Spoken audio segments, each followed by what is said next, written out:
Hallelujah, the four. Onyankopon shall be brave, Mima Wakwaba, and so the bounty as he send you mediso. And then so ye be fire king cancel if Yeremiah, a timmy, you know, and teach him do what tree, edicosi, eduno me and son. Ne Jeremiah, a team, you know, and teach him do what tree cosi, eduno me and son. Adof my interior radiansem. Na Onyankopon eka sache ne ma Israel for. Ose adan ena muni Assyria ena Egypt akwa akopam adan na muni omo akosiesie amonim se omo ya matamfo munya mo betu ahye mo so na Israel fo aso oden omo akofa ehoni ahodo a omo som omo enam som de omo akobo wiasefo omo nipa omo sori kutia Onyankopon ena omo de omo akobo omo na Yankopɔ bisa sa adenti ena moye sa na mo meyi mo fi Misraim panche ena mo ka chem se munni me adofa ya asama eyare ho sa pepepe ne ye wiase nso ye hwa nipa bebre ena adane omo chia mo Yankopɔn waton na kra na mo bonsam to the extent say obo nyame din pa nanso na nyame ena ye ne fapem odafo esanse yesom nyame otiasie nti etwa se yedane ye ho efi abosomsom anase abosomsomfo enchen na yedwane to ye Nyankopon moma ye remfi da se ono nko an obetimi age yen ono na ogi Misraimfo ogi Israelfo no fi Misraim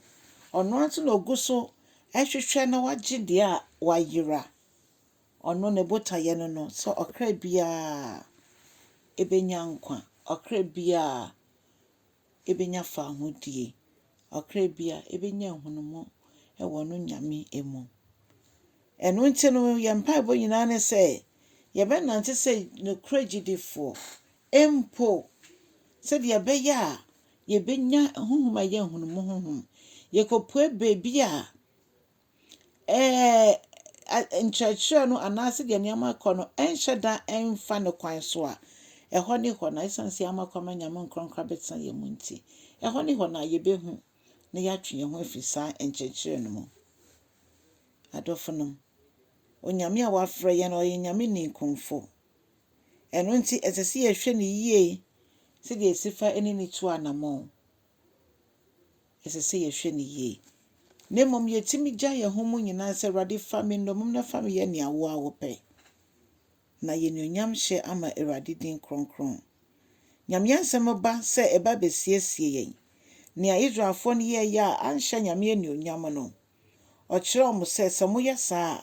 me bufuhye ebeba mo so ye nsenda hode a ya trato ama me ne wo nyina se ya mo ye bre yi a atemu edaho eretwen obi eni won so betimi ni Nyankopon atwetwen obi eni ho betimi ni Nyankopon edi esie nti etwa se ye hwe ye ho so yie na namon bia ye tu biara no edi enuonyam hye abre Awurade din kronkron no odofo ebra yesi na watwe edwuma ya na watwe fufuro yimu mempa ebo nyina ne se Onyankopon hya wo nsa no nnwuma so emawo empo edwuma bia ya fa wa wo ye edwuma ema edwuma rabia ennam se wo ye nyame ba na wo ho nti no edwuma no entumpon se de be ya de nyinara nyame ma ebenya edwuma ye odofo ma Yesu ni ukan wo bibia wo ye mu ma Yesu enye wususudua enhwe nipa bi se wususudua hwe Yesu ankasa ma ono enye ususudua eba ne sana ya brabo no ewie nkunimdie mu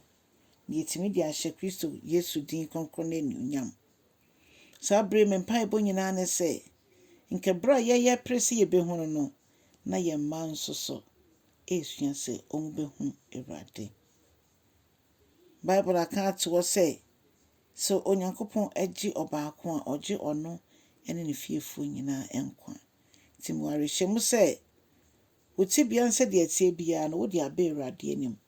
na Awurade nso wetie na wayɛ ahyɛ ne din kronkron anuonyam. Afei bɔ mmɔden na ma Nyame asɛm de wo kan na ma wo kronkron no nso ɔnkasa nkyerɛw ɛmfa n'asɛm mu da nyinaa. Nyame nhyira wo ne so aba ɛwɔ da yi mu wɔ Yesu Kristo din mu. Amen.